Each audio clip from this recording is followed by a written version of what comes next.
Hi guys, and today I was just about to show you a machine that I made. Yeah, I haven't recorded a YouTube video in a long time. Sorry, my YouTube channel's kind of dying out. You know it is. Probably isn't dead forever though. So this is a forever bridge maker machine. So the way that it works is this lava travels in between the soil and blue ice, and then we have a little piston here, pushes it out.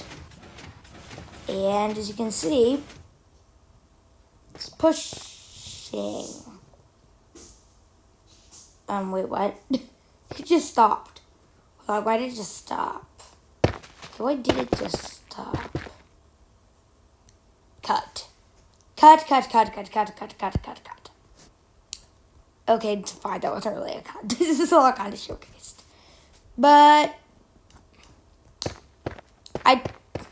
But the thing is, this thing didn't just stop for no reason. Look. This thing stopped because a piston can only push 12 blocks at a time. In fact, it will always stop at that same time. So, I mean, this will take a while. So, I think I'll set the random tick speed up. That should help. But, yeah.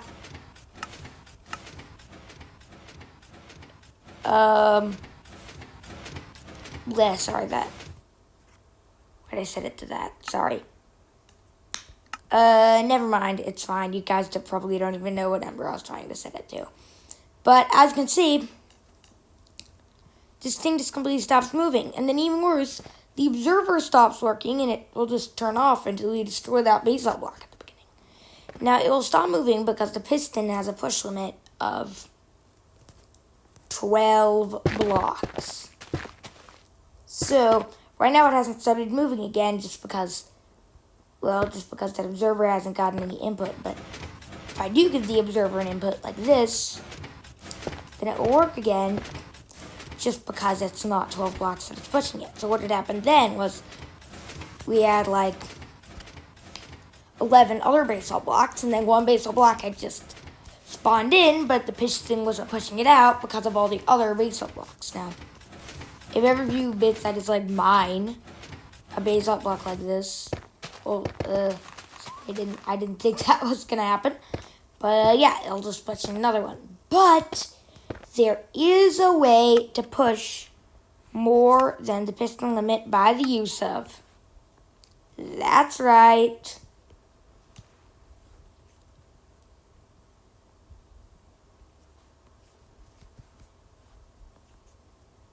Flying machines.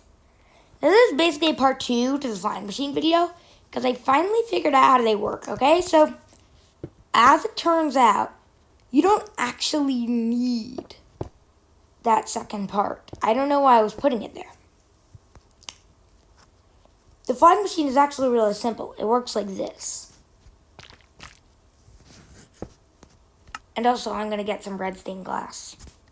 I'm going to put that right there. So if I were to replace that with a redstone block, here's what would happen.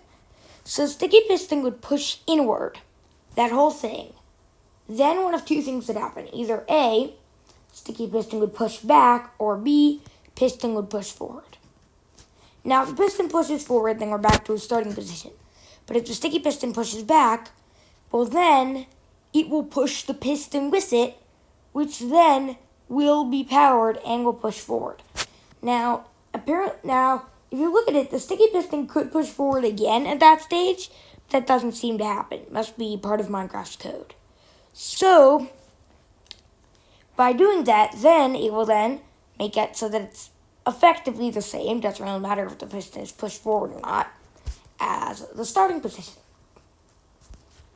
Now, look, hold on, I'll prove it to you. Now, one thing that is good to keep in mind is that this thing will always move in the direction that you put the sticky piston in. It does not move in the direction that you put the piston in. And I think there might even be a way to make this with both sticky pistons. I think I tried that out at one point, but I don't really remember, okay? You're probably thinking, okay, great. So you have this flying machine, it's flying. Clearly, we can see that. It can move like 20 or so blocks. Actually, I think I need to set the random tick speed down. How about something more like...